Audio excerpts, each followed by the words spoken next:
Hello les étoiles et bienvenue dans cette vidéo sur les énergies de la semaine prochaine, donc les énergies du 27 janvier au 2 février. Si vous n'êtes pas encore abonné à ma chaîne, et bien pour le faire c'est tout simple, il vous suffit de cliquer sur le bouton s'abonner qui est quelque part en bas de l'écran, puis de cliquer sur la cloche qui apparaît, ce qui vous permet d'être tenu au courant de toutes les vidéos qui sortent. Pour le décryptage des énergies de la semaine prochaine, j'utilise mes capacités de canalisation, ainsi que les runes et des cartes de tarot.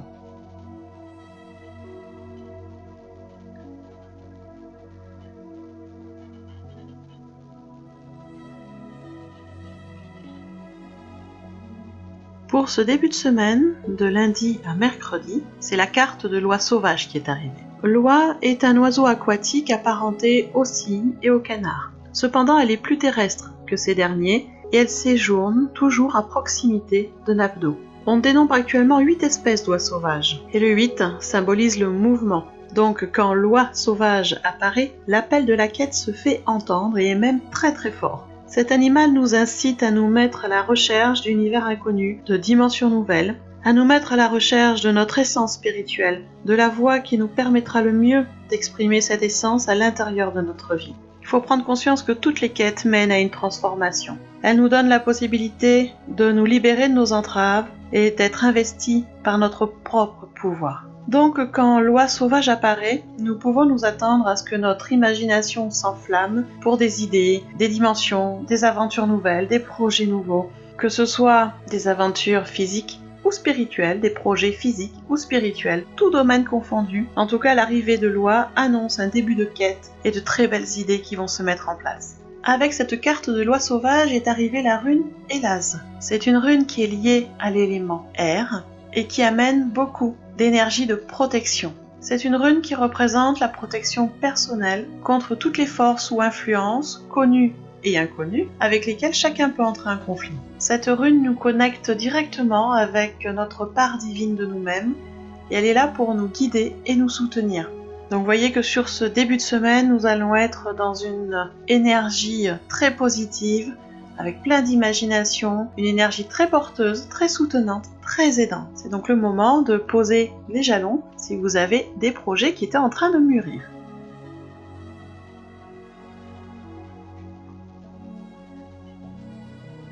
Pour la journée de jeudi, la journée centrale de la semaine, c'est la carte du cygne qui est arrivée. Le cygne est un animal totem très puissant et très ancien. Lorsqu'il fait son apparition, cela signifie toujours que de nouveaux mondes, de nouveaux rêves sont sur le point de s'ouvrir, d'éclore, de se mettre en place.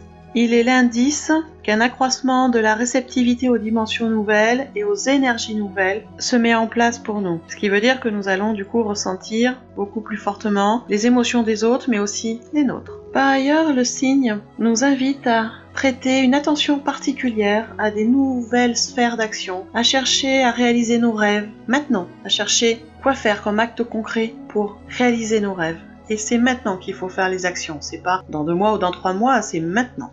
Avec cette carte du cygne est arrivée la rune Dagaz. C'est une rune qui est liée à l'élément feu et à l'élément air. Dagaz symbolise l'accomplissement, la réalisation. C'est une rune d'éveil qui amène l'équilibre entre les polarités, qui amène l'harmonie. C'est une rune de transmutation qui permet à chacun d'équilibrer les énergies opposées, d'équilibrer les paradoxes, d'équilibrer les ambiguïtés. Elle nous permet de regarder la réalité sous un jour nouveau. Et avec, du coup, la carte du cygne, vous vous rendez compte que sur cette journée de jeudi, on va avoir une nouvelle vision beaucoup plus claire par rapport à nos projets et beaucoup plus claire de ce qu'on doit faire et de ce qu'on doit mettre en acte dans la matière.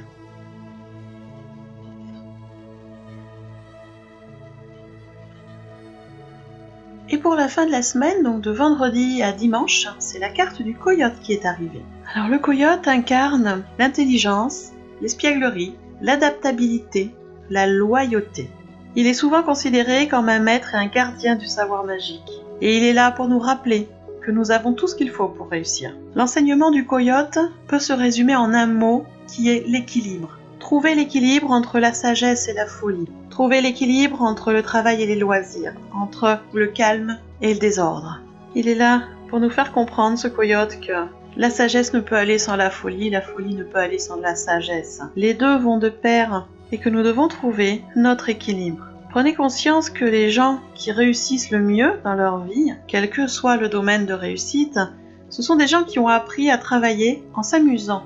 Et c'est très important cet équilibre entre le travail et l'amusement. C'est ce qui nous permet d'avancer, c'est ce qui nous permet d'être comblés, d'être épanouis, d'être enrichis dans nos activités. Et c'est ce que le coyote vient nous dire cette semaine, sur cette fin de semaine, qu'il est temps de trouver notre équilibre entre le travail et les loisirs.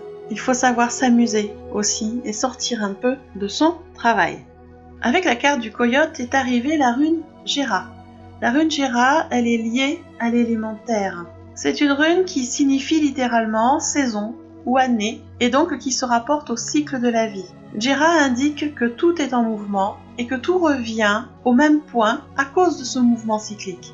Jera est une rune qui amène une énergie très dynamique, qui symbolise aussi le changement, mais un changement qui va vers l'accomplissement. Cette rune nous dit que nous avons tout ce qu'il faut à l'intérieur de nous pour avancer et que pour atteindre l'harmonie, il va falloir accepter ces cycles de vie, accepter les changements qui sont inévitables. Donc vous voyez qu'entre le coyote et Jera, on est vraiment là sur une énergie très positive, une énergie d'équilibre. Trouver son propre équilibre dans nos émotions, dans les diverses énergies, dans les divers domaines, tout en acceptant les changements qui se profilent de façon très régulière. Donc vous voyez que on est sur une semaine qui va être très porteuse avec de très belles énergies positives. Une semaine où on nous demande quand même de travailler sur nous, de trouver notre équilibre dans nos domaines de vie, d'arriver à être en harmonie entre le travail, les loisirs, la famille, le couple, les enfants, bref. Il va falloir trouver son équilibre dans ces domaines de vie et surtout retrouver de la joie, de l'amusement pour pouvoir avancer avec beaucoup plus de sérénité. Si vous voulez en savoir plus sur la rune, sur l'animal totem, je vous invite à vous inscrire sur le Petit Mot Doux. C'est un mail de guidance que j'envoie 3 fois par semaine, lundi matin, jeudi matin et vendredi matin, dans lequel vous retrouvez la photo de l'association du jour, mais aussi plus d'explications sur l'animal, sur la rune et plus de conseils pour passer au mieux la période. C'est un mail que j'envoie gratuitement. Et pour vous inscrire, vous allez dans le déroulé sous la vidéo, dans le descriptif. Vous allez trouver un lien en rapport avec le Petit Mot Doux. Vous cliquez dessus, vous vous laissez guider pour vous inscrire. Je vous le rappelle, c'est gratuit. Et dès votre inscription, vous recevez ce mail de guidance. Je reste bien évidemment à votre disposition si vous avez besoin de soins énergétiques pour vous aider à rééquilibrer vos énergies, pour vous aider à vous sentir mieux, pour vous nettoyer énergétiquement aussi, pour pouvoir avancer avec plus d'énergie, plus d'enthousiasme, plus de joie. En attendant, moi je vous souhaite une très belle semaine et on se retrouve à tout bientôt dans une nouvelle vidéo.